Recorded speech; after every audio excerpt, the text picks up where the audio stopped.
Instagramlarda ko'rib qolyapman, dadamga degan yozuvni ko'ryapman aka.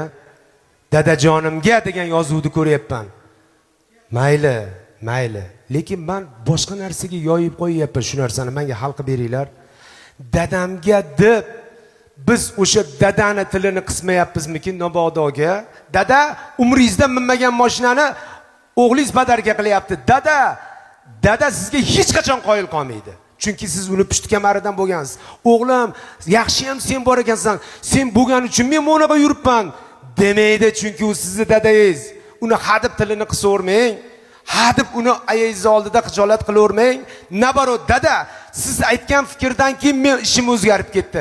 Siz aytgan, siz hali bergan pulingiz barakali ekan, ko'payib ketgandan keyin uni sabab chiqib qo'yaylik. Dadani sabab chiqib qo'yaylik. Dada, agar siz bo'lmaganingizda o'sha ish bo'lmasdi deb dadangiz tili uzunroq bo'lib tursin.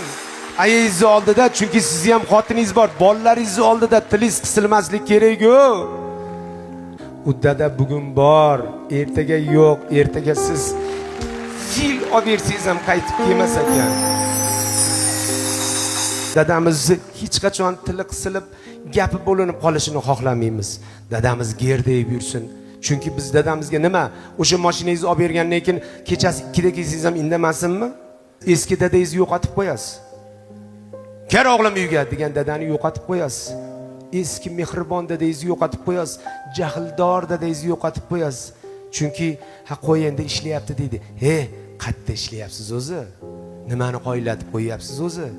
Siz sababchisiz xolos. Allohning lashkarisiz xolos.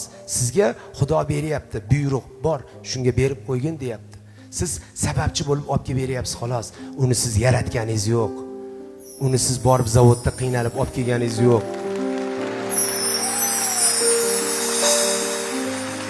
Dadangizni xijolat qilib qo'yavermang hadib. Agar olib bergan taqdirda ham dada boru yo'llari qilaman siz. Instagramda portlatib dadamga deb butun qaynota qaynonalarning oldida, hammani oldida dadam umrida mashina minmagan odamga dadaga qo'ysangizchi, charchamadingizmi mashqliqdan? Mana shunaqa xijolat qilishlardan charchamadingmi? Dadajonimizni endi bir marta keladi dada. Dada sizdan 30 yosh katta, 25-20 yosh dadani bir achishga qo'yamang. Dadangizni xohlagan ishimni qilsam dadamga bitta mashina olib berib, eski dadangizni yo'qotib qo'yasiz.